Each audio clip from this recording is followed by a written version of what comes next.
Dans l'actualité nationale, le président du PDCI-RDA, Henri Konan Bédié, a reçu ce mercredi les responsables du groupe d'une compagnie fruitière. Les échanges ont porté en grande partie sur les mécanismes à mettre en place pour une aide aux producteurs de la filière banane. Thérèse Tapeyoboy. C'est une délégation de 6 personnes composée de Robert Fabre, président du groupe Compagnie fruitière, Armand Pierre, vice-président du même groupe, Olivier Bebson, directeur général de la Société des cultures bananières, Lucien Delzechi, directeur général de Eolis Afrique, une société maritime du groupe, ainsi que du directeur général Eolis Côte d'Ivoire, qui était reçu par le président du PDCI-RDA, Henri Konan Bédié, à Daoukro. Le secrétaire général du PDCI-RDA, Alphonse Guégué Madi, a assisté à cette audience.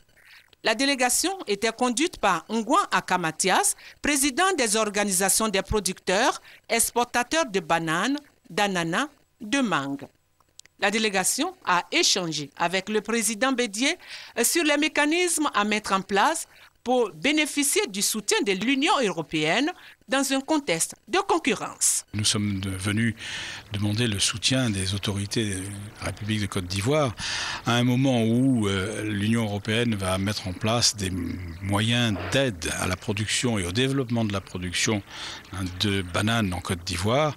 Il était utile et indispensable que cette aide s'inscrive dans un contexte favorable, de manière à mettre les producteurs que nous sommes dans un contexte de concurrence qui nous permettra de gagner la partie. Pour bénéficier de cette aide, les États producteurs gagneraient à mieux s'organiser. La mise en place des aides prévues nécessitera très certainement que l'Afrique puisse parler d'une voix la plus unie possible. Et donc, le Ghana, le Cameroun, qui sont également des producteurs de bananes, auront tout intérêt à emboîter le pas à ce qui aura été décidé par le gouvernement de la Côte d'Ivoire. Arrivée dimanche dernier en Côte d'Ivoire, cette délégation a déjà été reçue par le président Alassane Ouattara.